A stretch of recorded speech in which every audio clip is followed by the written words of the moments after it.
Premier temps de parole, nous allons parler insertion, réinsertion, nous allons parler des résultats de ces jeunes après leur passage au RSMA. Nous allons parler également, puisque c'est très important, le recrutement. Et pour en parler ce matin, nous recevons le chef de corps, le lieutenant-colonel Frédéric Jardin. Bonjour mon colonel. Bonjour. Et puis vous n'êtes pas venu seul, vous êtes venu avec votre chef de bataillon, Alain Falto, officier de communication au RSMA. Bonjour messieurs. Bonjour Kwasi. Alors, première question, d'abord, c'est vrai qu'on se rappelle les années, on a connu les anciens, hein, notamment un des chanteurs connus ici à Mayotte, notre ami Latéral, s'il nous regarde. Il y avait l'engouement, les années, tout le monde voulait aller au BSMA, au GSMA et finalement aujourd'hui au RSMA. Est-ce que c'est le même engouement, mon colonel? Est-ce que les jeunes viennent toquer toujours au portillon en demandant « je veux entrer, j'ai envie de m'inscrire », comment ça se passe? Oui, on a toujours le même engouement. On a environ 3 candidats, malheureusement, pour une place. On a 600 bénéficiaires. Donc, on a toujours cet engouement. En revanche, ce qui est méconnu encore, c'est tout ce qu'on peut faire au SMA. Et c'est aussi pour ça que j'ai souhaité venir en parler ce matin sur Kwasi, en disant que tout est possible et rien n'est impossible au SMA de Combagny. Alors, oui, bien évidemment, ces jeunes arrivent.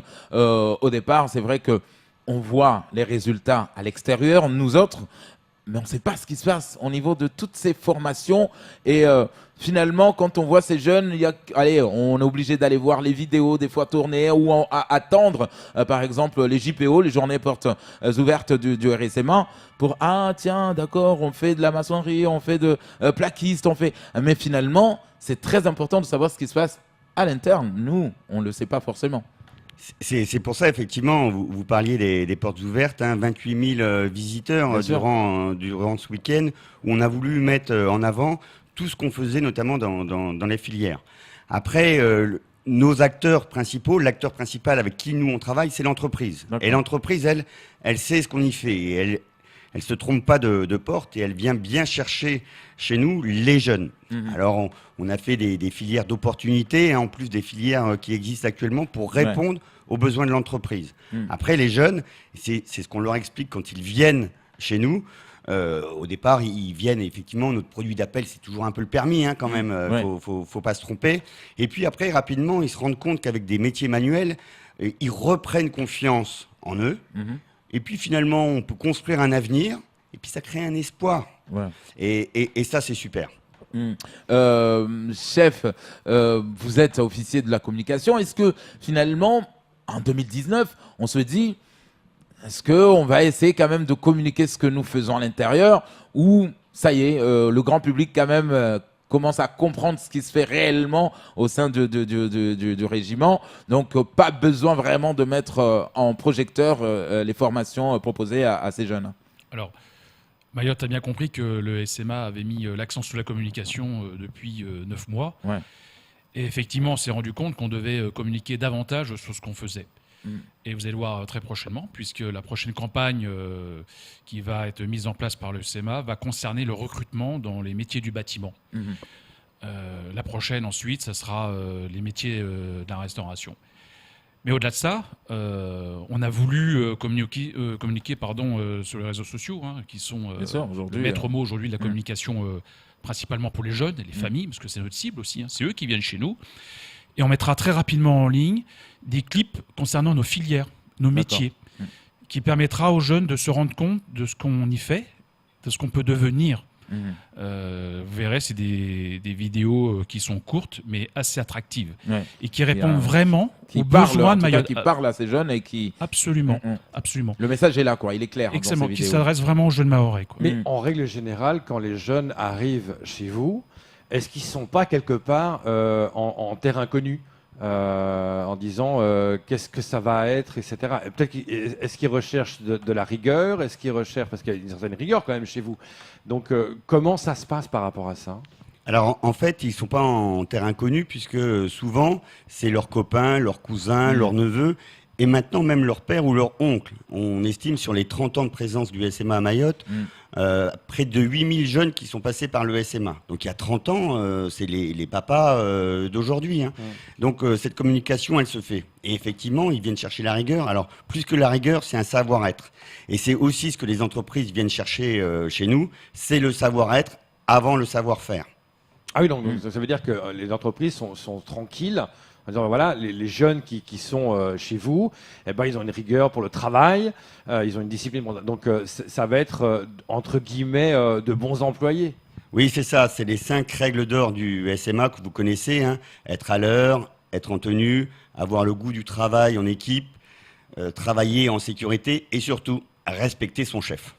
On va parler de ce recrutement et en même temps de la campagne qui va être lancée, mon colonel. Est-ce que finalement, vous n'allez pas vous retrouver un peu victime de votre propre campagne? Ça veut dire quoi? Aujourd'hui, vous nous le disiez à l'instant, 600 bénéficiaires.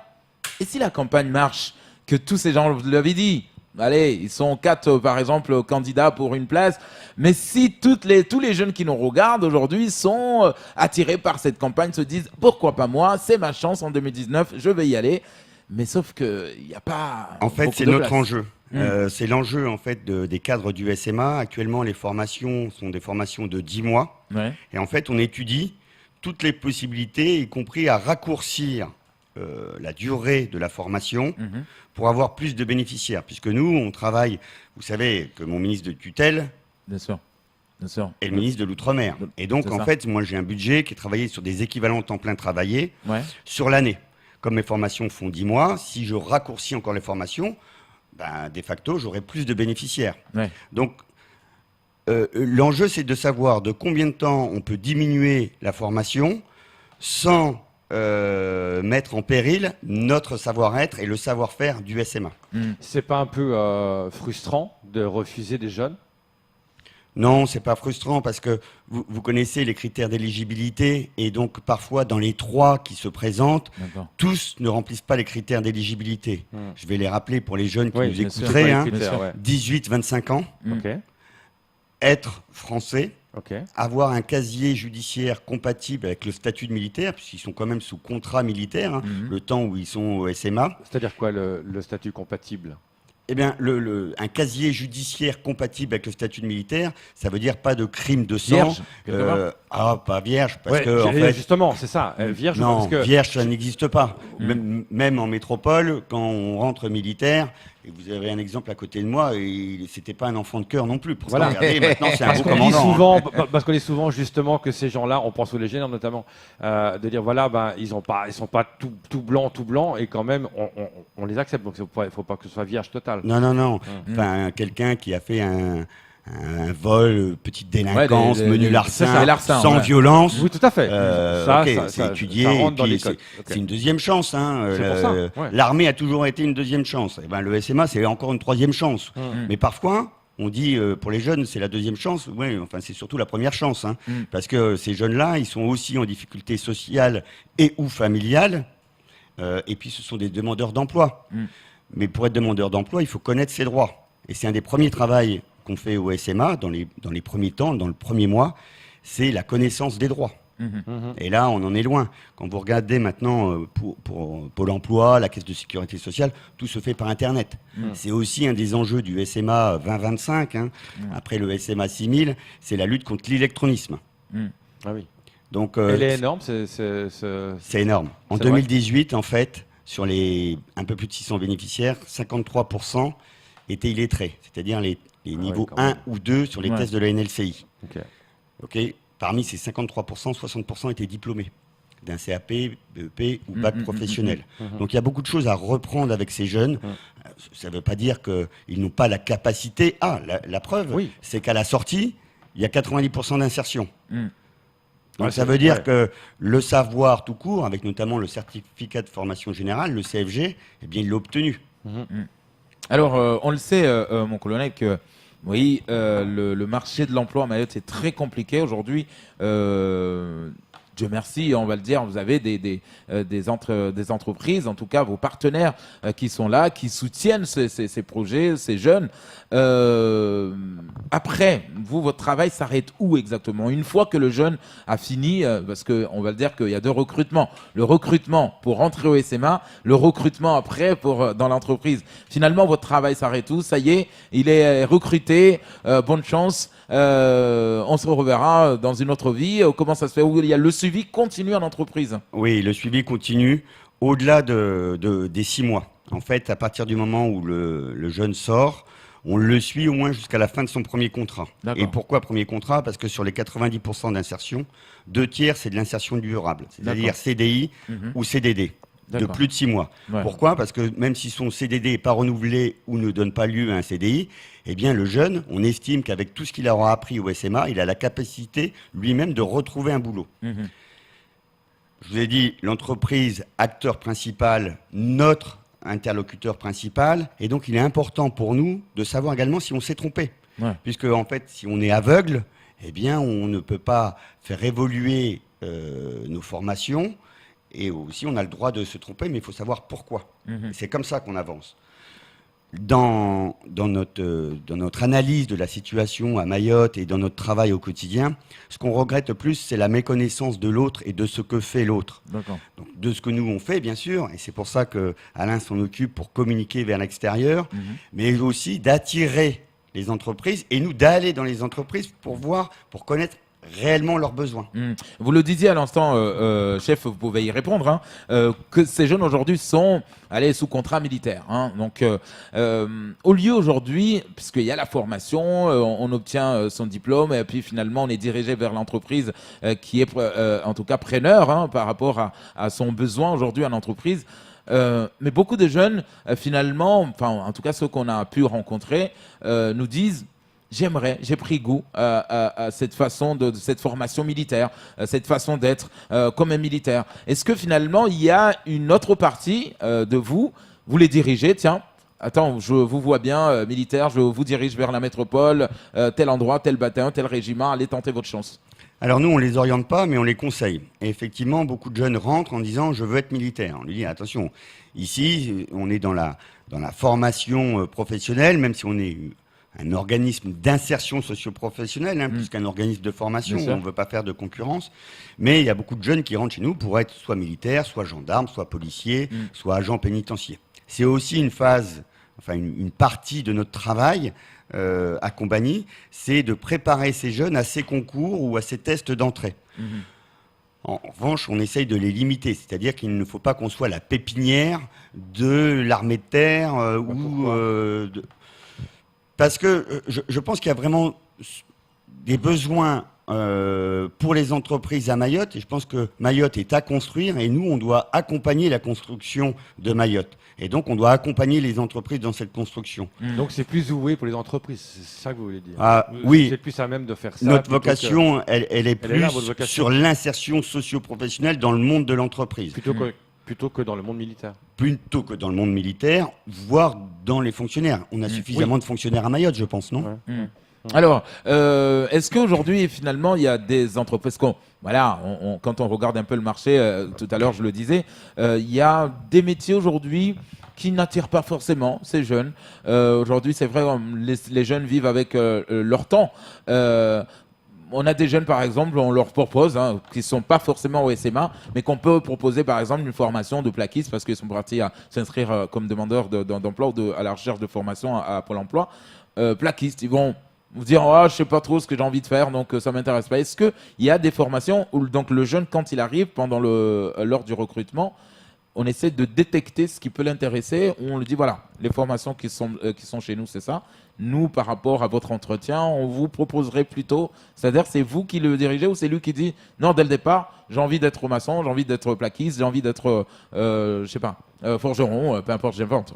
Tous les mois, on incorpore des jeunes. Ça veut dire que tous les mois, on insère des jeunes dans le monde socio-économique. Ce qui est important, quand le jeune rentre, au niveau du recrutement, on vérifie les critères d'éligibilité dont on a parlé, et après on lui dit qu'est-ce que tu veux faire. D'accord. Il dit moi je voudrais être menuisier. Bon, très bien. Alors les menuisiers, ils rentrent, je vais dire quelque chose au hasard, en septembre. Est-ce que tu veux attendre septembre? Est-ce que tu peux attendre septembre? Ou est-ce que tu veux faire autre chose? Le mois prochain, il y a ça, le mois d'après, il y a ça. D'accord. Voilà. Une fois qu'il a déterminé ses choix avec des priorités, première, deuxième, troisième priorité, il a des entretiens avec les chefs de filière qui déterminent la volonté et la capacité du jeune à rentrer dans ce métier. On dit ça match ou ça matche pas. D'accord. Et à partir du moment où il y a eu ce choix, cet entretien un peu d'embauche de filière, eh bien, il y a un discours, et puis après, hop, c'est parti. On sent la motivation également. Oui. Mais supposons, j'ai 19 ans, je remplis les critères, je vais être menuisier. Parce que, je sais pas, j'ai envie d'être menuisier comme ça, sont plutôt, voilà. Je passe le test, ça marche pas. Qu'est-ce qu'on fait? On me dit, choisis plutôt ça, plutôt ça, plutôt ça. On essaie de le guider vers autre chose qui correspondrait mieux à son profil. Oui, on le réoriente. Ouais. C'est-à-dire, on lui propose de le réorienter. Même s'il est rentré, admettons, en filière, et ça arrivait dernièrement pour un jeune qui avait un problème physique, puisque même les invisibles peuvent rentrer au SMA. On en a parlé il y a quelque temps, etc. Eh bien, on le réoriente et on le change de filière. Et ça marche? Et ça marche. Ça marche parce que dans ces métiers-là de manuel et du bâtiment, en fait, c'est surtout une histoire de confiance. Les jeunes, ils sont en échec quand ils arrivent chez nous. Et puis, ils se rendent compte rapidement, donc on va dire 1 mois et demi, 2 mois de formation professionnelle, qu'en suivant les conseils et les consignes de leur chef de filière, ils arrivent à produire quelque chose avec leurs mains. C'est l'exemple des barbecues chez les métalliers ou de la chaîne polynésienne qu'ils ont offert à la ministre. Et en fait, ça les rassure, ça leur redonne confiance. Et ils sont responsabilisés. Ce qui est important à l'entrée aussi, c'est que quand ils disent ok, je veux être menuisier, ok, mais c'est quoi ton projet professionnel derrière? C'est-à-dire, je veux travailler à Mayotte ou je souhaite, si je réussis ma formation SMA, partir en poursuite de formation en métropole, parce que la métropole attire aussi. Bien sûr. Et donc, il faut être conscient des filières dont on a besoin à Mayotte et des filières dont on a besoin, même en métropole, et qui permet aux jeunes de s'épanouir et de s'insérer plus tard.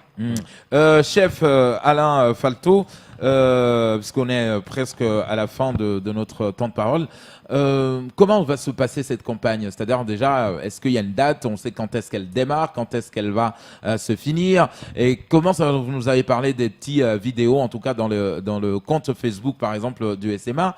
Mais est-ce que les affichages, comment ça va se passer exactement cette campagne? Alors, pour rebondir sur les propos du chef de corps, tout le monde a bien compris, on ne recrutait pas n'importe comment.